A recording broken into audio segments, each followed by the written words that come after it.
भारत में लॉकडाउन 3 4 मई से 17 मई तक के लिए बढ़ा दिया गया है।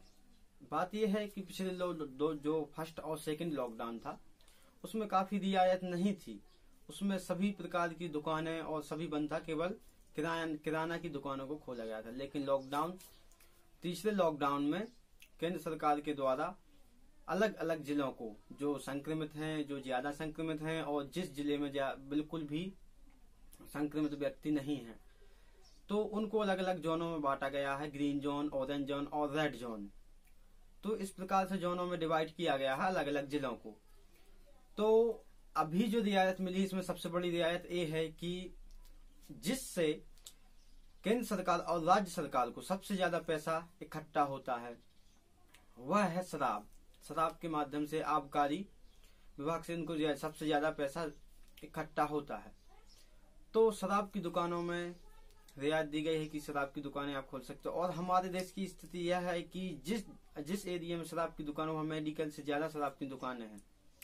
अलग अलग क्षेत्रों की बात करें तो लाइसेंसधारी ही शराब की दुकानें इतनी है जितनी की दवाई के मेडिकल है। उसके अलावा अवैध रूप से जो शराब बिक रही है उसका तो कोई मालूम ही नहीं कि वह उसकी कितनी जगह है या कितने घरों में बिक रही है। तो अब सरकार ने लॉकडाउन तो किया है, लेकिन शराब की दुकानों को खोलकर वह मौत को बेच रही है। क्या इस प्रकार से सरकार को शराब की दुकानें खोलना सही है, या केवल अब शराब की दुकानें ही खोलकर देश की अर्थव्यवस्था को पटरी पर लाया जा सकता है?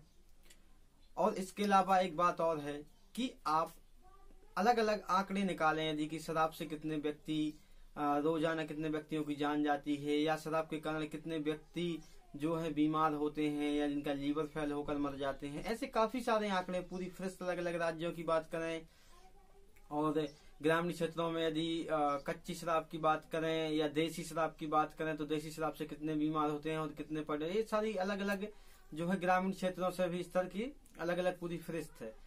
तो बात यह है कि क्या केवल अब शराब के माध्यम से ही राजस्व जो इकट्ठा होता है उससे ही राज्य सरकार और केंद्र सरकार की जो है गाड़ी पटरी पर आ सकती है, और ऐसा कोई उपाय नहीं है? क्या जो आम जनता ने और जो स्टारों ने, चाहे वह क्रिकेटर हो या बॉलीवुड हो, जो इन्होंने पीएम फंड में पैसा इकट्ठा किया है जिसका कोई ब्यौरा नहीं है, पीएम फंड ऐसा जिसका कोई ब्यौरा नहीं है, तो वह पीएम फंड कहाँ पे खर्च करना है और कहाँ पर नहीं खर्च करना है? और अभी आंकड़ा ये है कि जैसे कि अभी मजदूरों के लिए उनके घर पर छोड़ने के लिए केंद्र सरकार ने निर्देश दिए हैं सभी राज्य सरकारों को। तो उसमें पैसे वसूलने की जो बात आई है कि मजदूरों से केंद्र सरकार पैसा वसूल रही है उनके घर तक जाने के लिए, तो यह कहाँ तक सही है और कहाँ तक सही नहीं है?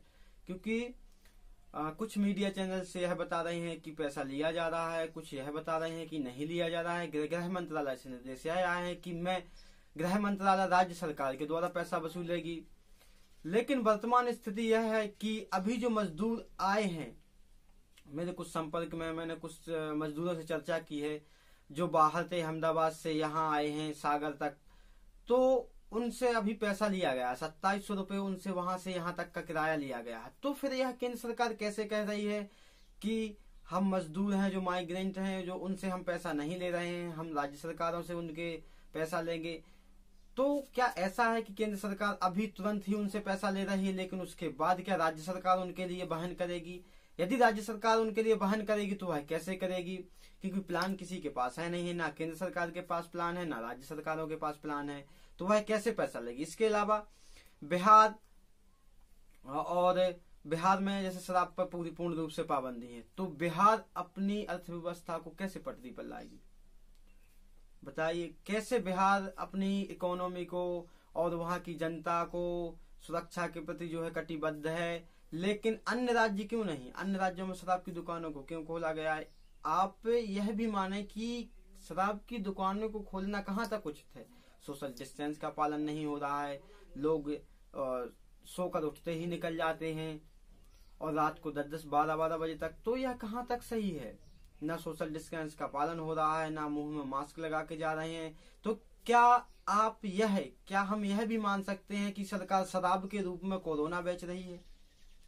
क्योंकि शराब को बेचना कहाँ तक उचित है कहाँ तक उचित नहीं है यह बात एक अलग है, लेकिन वह जो लॉकडाउन के नियम है, सोशल डिस्टेंस का नियम है, अपनी सुरक्षात्मक जो लगाने के, मुंह में मास्क लगाने, जिन सभी का जो है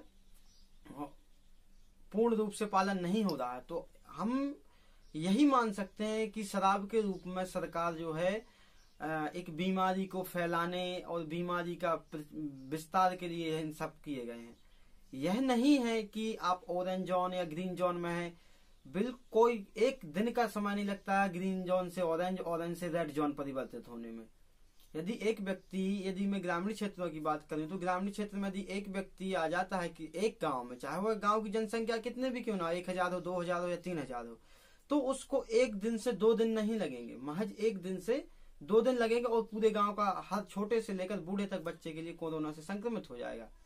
तो यह कहाँ तक सही है? और अभी जो राज्य सरकार है, वापस से अलग अलग राज्यों में फंसे मजदूर हैं जो आ रहे हैं, उनके लिए होम क्वारंटाइन की व्यवस्था की गई है। तो ग्रामीण क्षेत्रों की हालत क्या है यह किसी से छिपी नहीं है, चाहे वह सरकार हो या चाहे वह गवर्नमेंट अधिकारी हो, यह किसी से नहीं छिपी है कि गांव के मकान कैसे हैं, कच्चे हैं, पक्के हैं, अलग अलग रूम नहीं है, कंबाइंड रूम होते हैं। तो जो सरकार के द्वारा होम क्वारंटाइन के निर्देश दिए गए हैं वह सुलभ नहीं है। उनके लिए गवर्नमेंट स्कूल, ग्राम पंचायत में रोकने की व्यवस्था इस प्रकार पे है, लेकिन गांव के घर ऐसे कंबाइंड हैं, अलग अलग रूम नहीं है, तो वह कैसे रहेंगे जबकि होम क्वारंटाइन के निर्देश हैं। तो इसमें बहुत असुविधा जा रही है। और इसके अलावा यह है कि उनके लिए सारी व्यवस्था मुहैया कराई जाएंगी, लेकिन उनके लिए जो है अलग रखने की व्यवस्था की जाए।